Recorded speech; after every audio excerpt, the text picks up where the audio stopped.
Coucou tout le monde, c'est Océane et bienvenue dans Balance ton Tips. Pour les nouveaux sur la chaîne, Balance ton Tips, c'est le podcast vidéo qui met en avant les jeunes créateurs. Qu'ils soient auto-entrepreneurs dans le domaine du service ou créateurs de marques de bijoux ou de marques de vêtements, ces auto-entrepreneurs passionnés se livrent à vous de A à Z. Aujourd'hui, je vous retrouve pour une vidéo spéciale FAQ. Donc comme vous pouvez le voir, je suis toute seule, le décor derrière moi est différent de d'habitude, mais à la suite des publications des 2 interviews avec Cécile et Emma, et aussi lorsque j'organise des rendez-vous professionnels, j'ai énormément de questions sur Balance ton Tips, donc j'ai décidé d'y répondre aujourd'hui avec vous. Prenez de quoi boire et manger, car aujourd'hui nous allons beaucoup discuter. N'hésitez pas à vous installer confortablement dans votre canapé et c'est parti! Disclaimer d'abord, je n'ai pas du tout préparé les questions. Vraiment, les questions, elles sont toutes notées sur ma tablette et le but, c'est vraiment d'y répondre de manière très spontanée avec vous aujourd'hui. Donc voilà, je vous laisse avec la suite de la vidéo. Alors, la première question, c'est comment as-tu eu l'idée de Balance ton Tips? Pour l'idée de Balance ton Tips, ça fait déjà plusieurs temps, même plusieurs années que j'ai envie de me lancer un petit peu sur les réseaux sociaux, les plateformes comme YouTube, etc. Je me souviens quand j'avais 11-12 ans, je rêvais déjà d'être youtubeuse. Et donc j'ai lancé ma propre activité de freelance en janvier 2024 et c'est vrai que en tant que du coup créatrice, parce que du coup je suis donc consultante en communication, donc je crée du contenu pour mes clients, j'ai remarqué qu'il y avait vraiment énormément de monde qui crée des belles choses mais qui n'avait pas la visibilité que d'autres personnes peuvent avoir. Par exemple, quand c'est un influenceur qui va créer une marque, qui va directement avoir un engagement vraiment très important, il va avoir une portée médiatique folle. Et c'est vrai qu'il y a beaucoup de créateurs qui sont cachés et qui n'arrivent pas à avoir cette même visibilité parce qu'ils n'ont pas forcément le même nombre d'abonnés que des créateurs de contenu.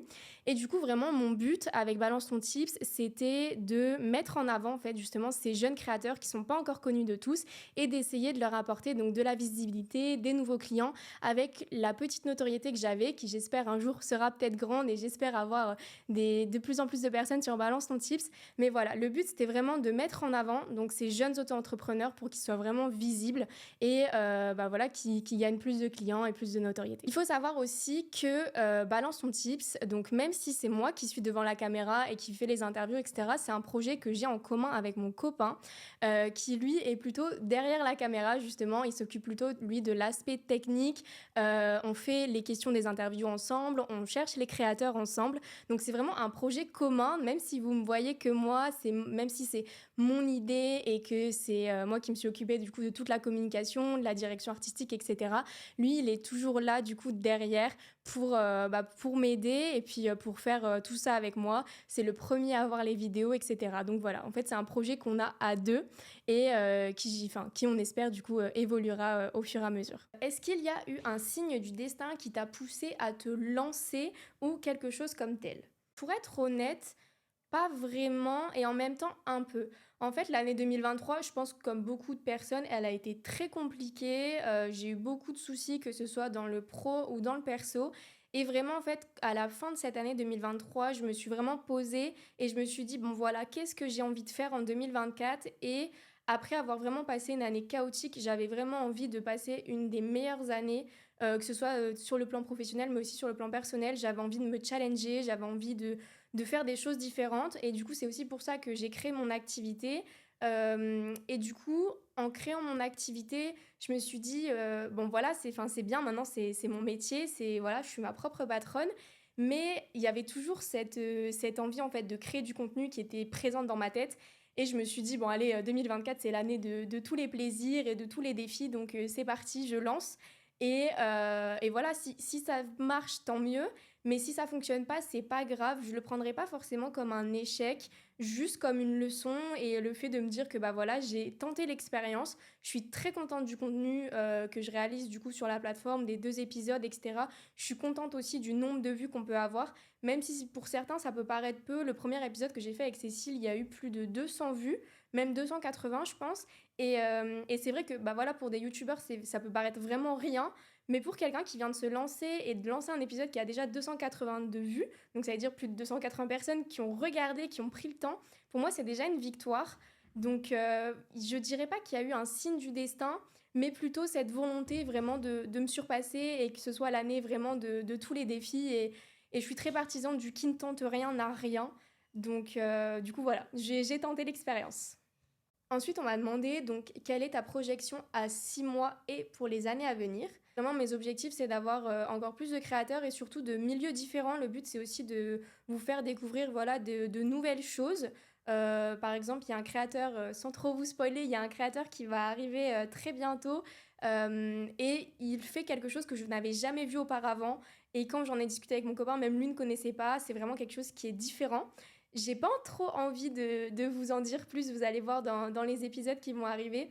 Mais du coup, voilà, c'est vraiment le but dans les 6 mois à venir, c'est de continuer à proposer le même type de contenu avec des créateurs que personne ne connaît et du coup de leur apporter cette visibilité. Et pour les années à venir, pour les années à venir, ça c'est assez compliqué parce que du coup, en fait, tout dépendra de si ça fonctionne ou pas. Donc voilà, le but c'est que dans les années à venir, c'est que voilà, Balance ton Tips explose et qu'il y ait plein de personnes qui regardent, que j'ai beaucoup de vues, que ça devienne vraiment un podcast qui est écouté par beaucoup de monde. Mais après, comme je disais tout à l'heure, si ça fonctionne pas, c'est pas grave. Au moins, j'aurais essayé, mais vraiment, je mets tout mon cœur pour que ça fonctionne. Et d'ailleurs, je voulais en profiter pour vous remercier pour déjà vos commentaires, vos likes, vos vues et aussi vos questions forcément et vos retours à chaque vidéo.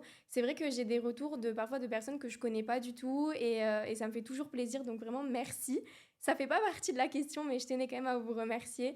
Mais du coup, voilà, pour les années à venir, le but c'est vraiment de toujours vous satisfaire, me satisfaire aussi avec le contenu que je propose, mais vous satisfaire, que vous découvriez d'autres créateurs, que voilà, parfois vous achetiez sur les boutiques que je mets en avant avec Balance ton Tips, etc. Donc voilà, j'espère que dans les années à venir, ça va devenir quelque chose encore plus grand où je pourrais en parler, par exemple, je sais pas, dans la presse ou autre. Je sais que c'est des objectifs un peu grands, mais ce serait incroyable. Ça fait partie d'un de mes rêves de passer soit à la télé ou dans une presse pour parler de mon projet. Donc, du coup, voilà. Ensuite, on m'a demandé est-ce que tu vas faire des vidéos sur des tips comme l'utilisation de logiciels, par exemple? Ça, c'est plutôt à vous de me dire si ça vous intéresserait. N'hésitez pas à me dire en commentaire si jamais c'est quelque chose qui pourrait vous intéresser, que je fasse des vidéos sur l'utilisation, par exemple, de logiciels, que ce soit dans la communication ou dans le marketing ou, je sais pas, sur Photoshop, WordPress, etc. Après, il y en a énormément sur les plateformes, donc je sais pas si c'est vraiment un contenu qui pourra vous aider parce que, voilà, il y a vraiment un grand nombre de personnes qui font des tutos gratuitement sur YouTube. Mais si jamais vous souhaitez que je fasse cette catégorie de vidéos, je pourrais créer une playlist utilisation de logiciels et je pourrais vous filmer du contenu avec plaisir. Donc ça, c'est à vous de décider. N'hésitez pas à me dire en commentaire et je regarderai de mon côté. Ensuite, prochaine question, on m'a demandé est-ce que le lieu de tournage t'appartient? Alors franchement, j'aimerais bien, le studio est magnifique, mais malheureusement non, il ne m'appartient pas, je le loue. Il faut savoir qu'à chaque tournage de Balance ton Tips, je loue une certaine durée du coup le studio. Donc c'est un studio qui est sur Lille, je pense que vous avez déjà vu dans le décor, mais il s'appelle le Clap. Et de toute façon, c'est écrit sur ma petite tasse. D'ailleurs, je vais boire un petit peu mon thé. Il est très chaud. Mais du coup, ça s'appelle le Clap à Lille et c'est un studio vraiment magnifique. En fait, je l'ai visité du coup quand je cherchais des lieux de tournage pour Balance ton Tips et bizarrement, enfin pas forcément bizarrement, mais il allait incroyablement dans ma DA parce que Balance ton Tips c'est une DA qui est jaune et verte et le studio est jaune et vert justement. Donc c'était pas fait exprès de base, mais du coup je trouve que en fait ça donne un sens du coup à ma direction artistique et j'adore vraiment le lieu de tournage est franchement incroyable. On peut faire vraiment beaucoup de contenu, comme là par exemple, voilà, ça fait 3 vidéos où je change du coup les setups. Et franchement, j'adore ça. Je m'entends très bien aussi avec le responsable du studio du Clap et les membres de l'équipe. Donc du coup, voilà. Donc ça m'appartient pas, je le loue. Pour répondre à une prochaine question qui me demande si ça me permet du coup de vivre, pas du tout. Balance ton type, ça me permet pas du tout de payer mon loyer. En fait, c'est vraiment un podcast pour l'instant qui me rapporte 0 € et que je fais pour le plaisir. Si un jour ça me rapporte quelque chose, tant mieux. Et j'en serais très contente, mais c'était pas le but de la démarche. En fait, pardon, je dis beaucoup mais le but vraiment de Balance ton type, c'était de mettre en avant les jeunes créateurs, peu importe que ça rapporte quelque chose ou pas. Je fais pas forcément ça pour l'argent, sinon je l'aurais pas fait tout court. Mais du coup, voilà, il faut savoir que quand vous créez un podcast, pardon, et que voilà, vous voulez des beaux lieux de tournage, c'est forcément un investissement. Donc moi, j'investis donc mon argent personnel dans Balance ton Tips et j'en suis très heureuse, ça me dérange pas, mais c'est quand même quelque chose qui est important à souligner si jamais vous voulez vous lancer, c'est de savoir que si vous voulez créer de belles choses avec des beaux lieux, ça engendrera forcément un investissement de votre part. Prochaine question que j'ai trouvée très intéressante, c'est quelles sont pour toi les valeurs essentielles pour réussir dans l'entrepreneuriat? Alors ça, c'est assez propre à chacun, je pense. Je pense pas que si j'en discute avec un autre entrepreneur, il aura forcément la même réponse. C'est très subjectif. Mais pour moi, déjà, les principales valeurs, c'est d'être déterminé et motivé. Parce qu'il faut savoir que du coup, quand tu es ton propre patron ou ta propre patronne, il n'y a personne qui va faire en sorte que tu te réveilles le matin ou que tu ailles te coucher le soir. C'est toi qui te fixes tes propres horaires. Donc, il faut être déterminé et discipliné pour vraiment voilà, te fixer un planning de travail, te fixer des horaires, fixer dans ton agenda quand est-ce que tu vas faire telle tâche, ta prospection, ta création de contenu, etc. Il faut être très très organisé. Alors ça, c'est quelque chose que j'avais déjà l'habitude de faire, mais c'est vrai que c'est très important d'être très organisé, surtout quand tu gères plusieurs clients en même temps, parce que parfois il arrive que tu doives poster sur plusieurs réseaux sociaux en même temps pour plusieurs clients différents. Donc c'est à toi de trouver la bonne organisation. Je pourrais faire, si jamais du coup je fais la liste, enfin la playlist du coup des vidéos utilisation de logiciels, une vidéo sur les logiciels que j'utilise pour tout ce qui est programmation de contenu, si jamais ça vous intéresse. Mais vraiment, pour moi, c'est vraiment être organisé, c'est vraiment très très très important. Euh, Si tu es désorganisé, forcément, ça va impacter ton travail et ça risque d'impacter aussi le résultat pour tes clients. Donc c'est à toi de bien planifier ta semaine, de bien programmer tes publications et aussi de bien programmer donc tes rendez-vous, etc. Et aussi, très important, tes démarches administratives parce que forcément, tu as toujours du coup l'URSSAF à payer, soit chaque mois, soit trimestriellement. Enfin, tu as toujours les impôts, les papiers à faire, les factures, les devis, etc. Donc c'est très important d'être très organisé.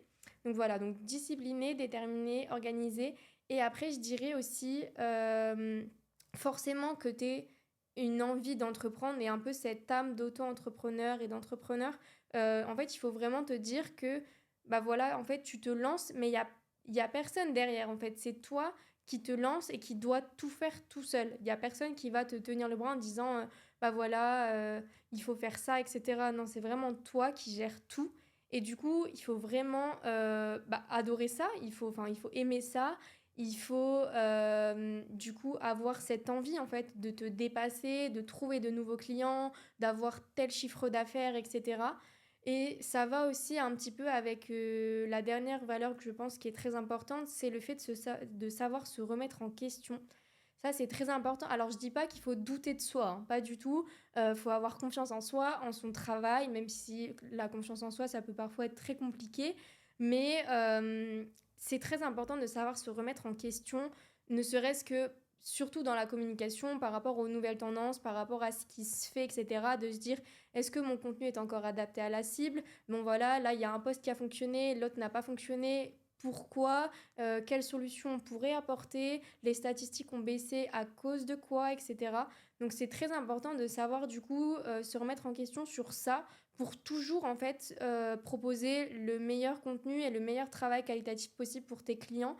Donc du coup voilà, je pense que vraiment la discipline, la détermination, le fait de savoir se remettre en question, être organisé et aimer entreprendre, pour moi ça fait partie des valeurs essentielles. Petit posté importante. Petite, pardon. Parce que je parle beaucoup, mais il faudrait s'hydrater un petit peu. Ensuite, on m'a demandé, est-il facile de dissocier vie pro et vie perso quand on est jeune auto-entrepreneur? Alors encore une fois, je pense que c'est assez subjectif comme question, mais moi je dirais que non. Les débuts sont très difficiles, surtout quand on vient de se lancer. La différence entre vie pro et vie perso, elle est très compliquée. Surtout que généralement, quand on se lance en auto-entrepreneur, on travaille tout seul, on travaille de chez soi. Donc déjà, tu travailles donc chez toi, donc il y a une dissociation qui est très compliquée. Ensuite, forcément, tu manges chez toi, tu es tout le temps chez toi. Donc déjà, ça joue beaucoup. Et aussi, parfois, enfin, en tout cas, c'est mon cas. Après, je pense pas que ce soit le cas de tout le monde, mais moi, j'utilise mon téléphone personnel pour aussi contacter mes clients. Parce que du coup, l'investissement d'un téléphone professionnel se fera donc par la suite.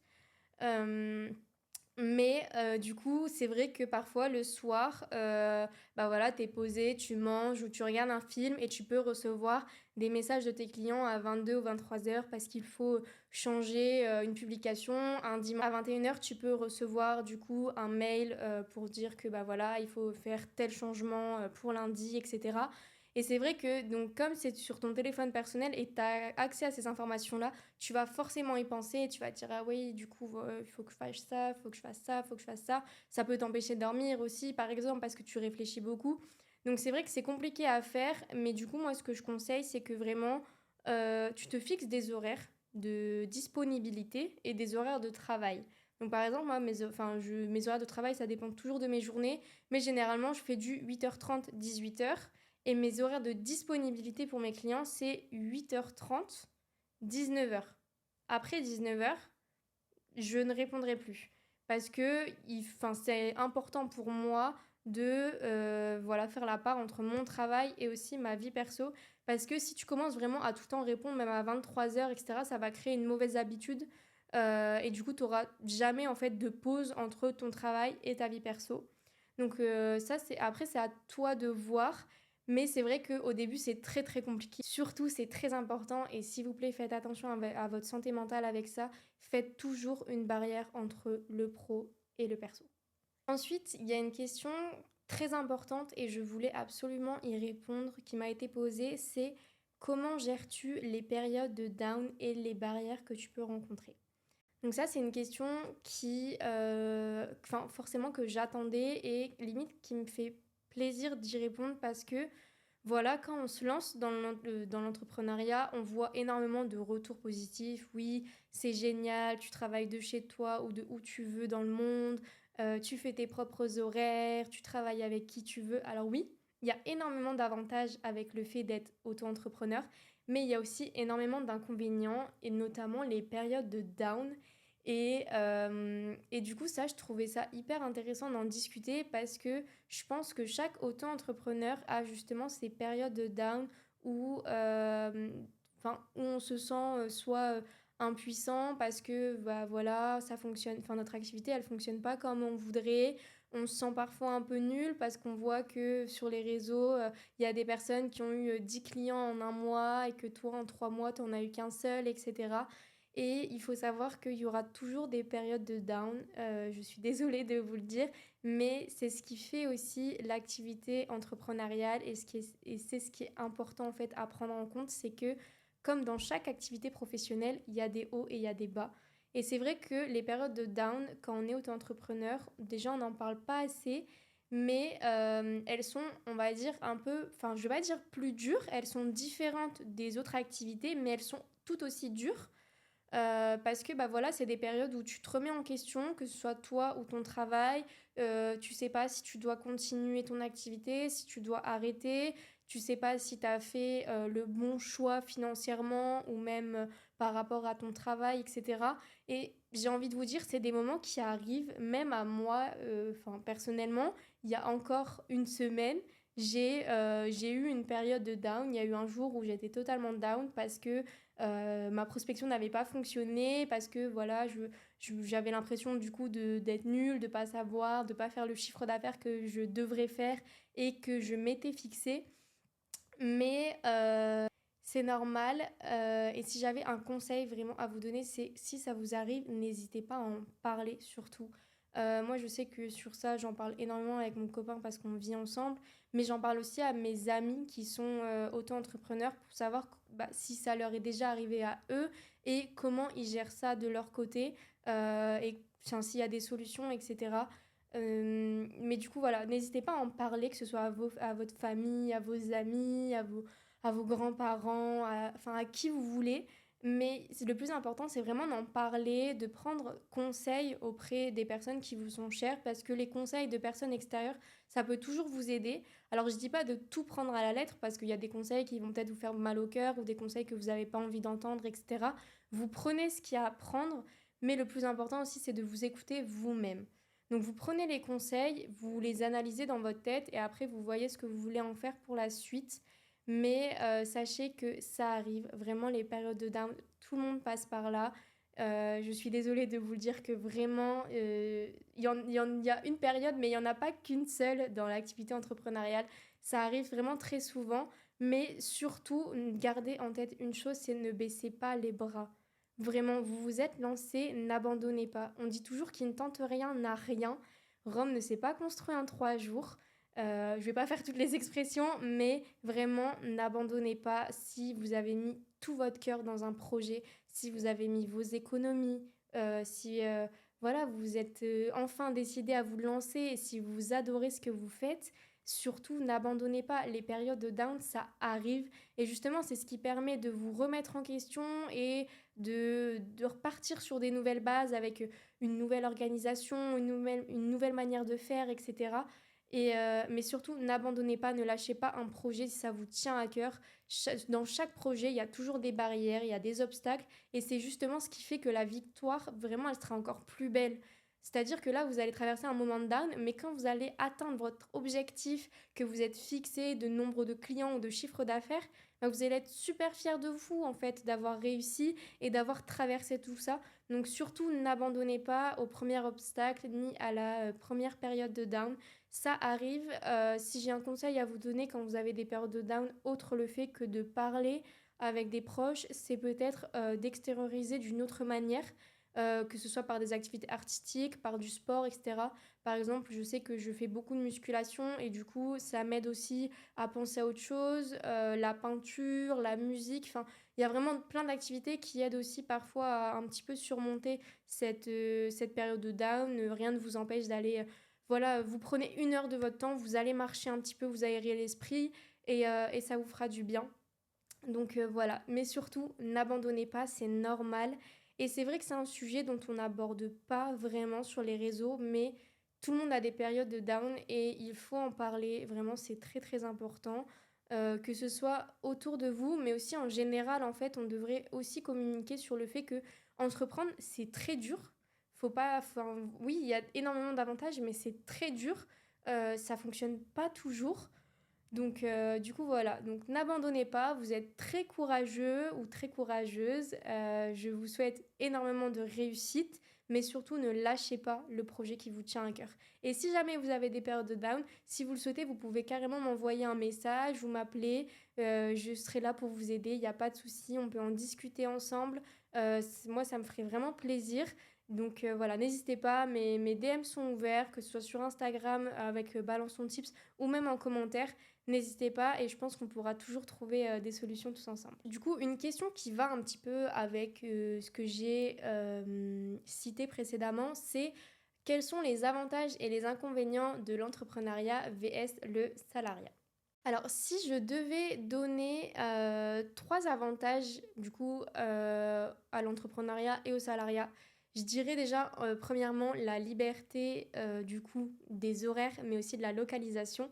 On peut travailler donc quand on veut, mais aussi où on veut. Donc ça, c'est vraiment génial. Alors, il faut faire quand même attention de travailler. Enfin, si on travaille 2 heures par jour, ça n'aura pas le même résultat que travailler 7 heures par jour. Mais encore, comme je dis, enfin, ça dépend des clients. Et ça dépend de votre activité. Parfois, travailler seulement 2 heures par jour, ça peut vous rapporter beaucoup. Donc, vraiment, ça dépend. Mais c'est vrai que voilà, il faut quand même faire attention à se fixer des horaires. Ensuite, le deuxième avantage, c'est le fait d'être très libre sur la partie création. Généralement, les clients qu'on a quand on est en freelance, c'est des clients voilà, qui cherchent à avoir donc une belle communication, mais qui savent pas vraiment comment faire, comment utiliser les réseaux sociaux, s'il faut faire des vidéos, des photos, etc. Donc ça, sur ça, vous êtes vraiment très libre en fait de choisir comment vous allez communiquer, quel contenu vous allez proposer, quel contenu vous allez photographier, filmer, etc. Et ça, c'est vraiment génial. Et vraiment, ça, c'est ma partie préférée. Mais comme je disais, ça dépend de chacun. Et ensuite, le dernier avantage, c'est que tu peux choisir avec qui tu travailles. Et ça, c'est un avantage qui est également un inconvénient. C'est-à-dire que tu as cette liberté du coup de choisir les projets. Alors, c'est vrai que beaucoup me diront oui, mais au début, tu peux pas te permettre de choisir tes clients, etc. Tu as besoin de chiffres. Alors, je suis d'accord, mais n'oubliez pas qu'il y a vos valeurs et il y a l'argent. Et ça, c'est très important de garder la distinction entre les deux. C'est qu'il y a ce que vous représentez vous et vos valeurs, et aussi il y a l'argent que vous voulez générer. J'ai déjà refusé des projets qui auraient pu me rapporter beaucoup d'argent parce que ça n'allait pas dans mes valeurs, parce que c'était des produits qui étaient très mauvais du coup pour les personnes à qui j'allais devoir le vendre. Parce que forcément, quand on fait de la communication, on met en avant un produit pour justement que les personnes l'achètent. Et je me sentais pas bien de vendre un produit qui allait peut-être faire du mal à ses consommateurs. Donc j'ai refusé le projet. Et ça, c'est très important. Et du coup, c'est pour ça que l'avantage, c'est que tu peux choisir les clients avec qui tu travailles et choisir que des projets qui te tiennent à cœur, des clients que tu as envie d'aider, qui correspondent à tes valeurs, qui voilà, adorent ton travail et toi aussi tu adores leur activité. Et en même temps, c'est un inconvénient parce que du coup, comme tu peux aussi choisir tes clients, parfois c'est des clients qui préfèrent préfèrent un salarié ou ne sont pas vraiment pour la freelance, ou alors il y a énormément de candidatures, parce qu'il faut savoir que vraiment la freelance c'est très très très concurrentiel. Il y a énormément de personnes, surtout dans la communication, qui font ça. Donc se distinguer c'est vraiment très dur, et du coup c'est ce qui fait aussi l'inconvénient, c'est le fait de choisir ses clients. Parfois, en fait, il y a tellement de personnes qui veulent faire ce métier et qui font ce métier que juste trouver un client, ça peut être compliqué. Donc, c'est pour ça que je le mets en avantage et en inconvénient.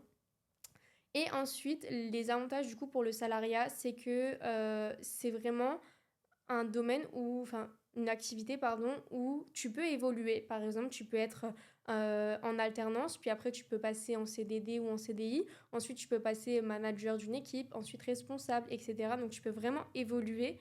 Donc ça, par exemple, tu l'as pas dans l'entrepreneuriat. Et ça, c'est vraiment bien parce que du coup, tu te formes aussi à différents postes et tu te formes du coup à différentes compétences. Et ça, je trouve ça super cool pour l'univers salarial en tout cas. Ensuite, autre avantage, c'est que, alors c'est un petit peu bateau ce que je vais dire, mais quand tu es salarié, tu fais tes horaires, tu rentres chez toi et le travail s'arrête. C'est-à-dire que ta journée, par exemple, c'est 9h-17h, tu fais tes 9h-17h, à 17h30, quand tu rentres chez toi, voilà, il n'y a plus de travail, il n'y a plus rien. Que du coup, l'entrepreneuriat, c'est voilà, c'est sur ton temps personnel aussi, parce que c'est sur ton téléphone personnel, c'est chez toi, etc. Donc c'est vrai qu'il n'y a pas cette distinction qu'il y a dans le salariat, et pour moi ça c'est un avantage vraiment très très grand quand on est salarié. Et on s'en rend pas forcément compte, mais en étant ma propre patronne, je m'en suis rendu compte par la suite. Et ensuite, le dernier avantage dans le salariat, c'est que tu as cette facilité, on va dire, d'avoir beaucoup de formations. Alors ça dépend des entreprises, mais généralement dans les entreprises, ils proposent du coup des formations. Déjà, quand tu arrives dans l'entreprise, tu as un parcours d'intégration avec des formations, mais aussi quand tu évolues aussi en termes de poste, et aussi pendant ton poste. En tout cas, je parle pour ma part, mais quand j'étais salariée, c'est vrai que j'ai eu des périodes où je pouvais être formée à l'utilisation de nouveaux logiciels, à du coup de la RSE par exemple, à intégrer dans l'entreprise, etc. Et ça, c'est des formations auxquelles tu ne penses pas forcément quand tu es auto-entrepreneur, et auxquelles tu n'as pas forcément accès non plus. Et du coup qui sont très enrichissantes quand t'es salarié. Enfin, je sais que par exemple celles que j'ai faites, en tout cas pour beaucoup de logiciels, m'ont beaucoup aidé pour la suite, et ça fait toujours des compétences en plus sur le CV. Mais du coup voilà, ça tu as vraiment cet accès à diverses formations, et du coup tu grandis en fait, on va dire, en tant que salarié, tu grandis professionnellement à travers donc ton expérience, les formations, etc. Et même si dans l'entrepreneuriat, tu grandis aussi, le gap, il est vraiment, il est d'un coup en fait. Enfin, tu passes de salarié à ta propre boss. Donc toi, tu gères tout, tu gères forcément le métier donc, de salarié, mais aussi tu dois gérer la comptabilité, tu dois gérer l'URSSAF, tu dois gérer les impôts, tu dois gérer les factures, les devis, faire un peu de RH, du commerce parce que tu dois prospecter. Que voilà, salarié, t'es chargé de communication, tu vas pas faire de la RH. Donc voilà, ça c'est, on va dire, les avantages et les inconvénients de l'entrepreneuriat et du salariat. Je sais que c'est un peu flou la manière dont j'ai répondu, mais j'ai répondu vraiment du tac au tac. Du coup, je vais clôturer cette FAQ avec cette question qui est très intéressante et j'espère du coup pouvoir y répondre convenablement. C'est: j'aimerais lancer ma propre activité, mais j'ai peur du regard et du jugement de mon entourage. Est-ce que tu as des conseils à me donner? Qui ne tente rien n'a rien. Si tu as envie de lancer ta propre activité, si tu as construit ton offre, si tu sais où tu veux aller, si tu sais ce que tu as envie de faire et que tu sens au fond de toi que c'est le moment et que tu veux te lancer, fonce, vas-y. Ta vie t'appartient, c'est toi qui fais tes propres choix. Si tu sens au fond de toi-même que c'est ce que tu as envie et que c'est quelque chose qui pourrait te rendre vraiment heureuse ou heureux, fais-le, vraiment fais-le. Et le regard et les paroles de ton entourage, même si ça peut avoir un impact, essaye de ne pas forcément trop le prendre en compte. Alors, je vais m'expliquer parce que du coup, ça peut être très bizarre ce que je dis, c'est que tu peux prendre les conseils de ton entourage, de tes amis, de ta famille, etc., qu'ils soient bons ou mauvais, mais il faut pas oublier que si toi, tu as envie de faire quelque chose, c'est à toi de décider de le faire. N'attends pas l'approbation de tes amis ou de ta famille pour faire quelque chose que tu as envie et qui te plairait, parce que du coup, si par exemple ils ne te la donnent pas, tu peux ne pas le faire et du coup être frustré par la suite. Donc surtout, fais-le. Si tu as envie de te lancer et de lancer ta propre activité, je t'encourage à 100%. Prends en compte les conseils extérieurs parce que du coup, si c'est des conseils de parents, etc., ils ont le recul nécessaire pour t'aider, etc. Donc, ils peuvent te conseiller sur, par exemple, ta manière de fonctionner dès le début ou te donner des conseils, etc. Et ça, c'est, par exemple, des choses que tu peux prendre en compte et tu peux choisir de ne pas les prendre en compte aussi. C'est vraiment comme tu le souhaites. Mais surtout, ne lâche pas ce projet que tu as envie de lancer parce que ton entourage pourrait te juger ou parce qu'ils ne pourront ne pas être avec toi. À partir du moment où toi tu lances ton activité, que tu es heureuse, que tu adores ce que tu fais, les gens vont voir ton bonheur. Et ton entourage, si il est vraiment sain et s'ils voient que tu es heureuse, ils seront forcément heureux pour toi. Mais surtout, n'attends pas leur approbation et il ne faut pas du coup avoir peur de leur jugement parce qu'il faut savoir que dans tous les cas, tu seras toujours jugé par les personnes qui vont t'entourer ou même des fois des personnes qui ne t'entourent pas. C'est comme ça, on est toujours jugé par ce qu'on fait, même parfois par des inconnus qu'on ne connaît pas. Mais c'est des personnes qui feront même pas le quart de ce que tu oses faire. Donc vraiment, ne prends pas en compte les jugements, hop, tu les laisses passer par l'épaule et juste tu fonces.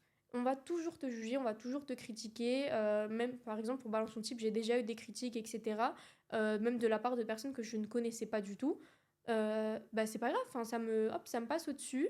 Après, si c'est des critiques constructives, je veux bien les prendre en compte. Mais si c'est juste pour me dire, ouais, c'est nul, ça sert à rien, de toute façon, personne te regarde, bah hop, je m'en fous. Et je pense que c'est la meilleure des choses à faire. Si tu as envie de te lancer, fonce, n'écoute que toi-même, n'écoute vraiment que tes propres désirs, tes propres ambitions, lance ton activité, sois heureuse ou sois heureux et fais ce que tu kiffes en fait. Vraiment, juste, on n'a qu'une vie, elle est quand même faite pour qu'on fasse les choses qui nous font rêver, voilà, on a juste qu'une seule vie, autant se faire plaisir, autant en profiter pour tester plein de choses. Comme j'ai dit, qui ne tente rien n'a rien. Donc vraiment, fonce. Les personnes qui te soutiendront seront derrière toi. Celles qui ne te soutiennent pas, c'est pas grave. Au moins, tu auras fait ce que t'aimes. Voilà. C'est comme ça que j'ai envie de clôturer cette FAQ. N'ayez pas peur du regard des autres. Dans tous les cas, vous allez toujours être critiqué pour ce que vous faites par des personnes qui soit font la même chose ou des fois qui ne font pas du tout ce que vous faites. Donc voilà, juste écoutez-vous, faites ce que vous voulez, faites ce qui vous plaît. Tant que vous, ça peut vous rendre heureux ou heureuse, foncez, allez-y et que la magie commence. Eh bien voilà, c'est la fin de cette FAQ. J'espère avoir répondu à toutes vos questions. Si jamais vous en avez d'autres ou si jamais vous souhaitez échanger autour de sujets que j'ai abordés dans cette vidéo, n'hésitez pas. Les commentaires sont ouverts.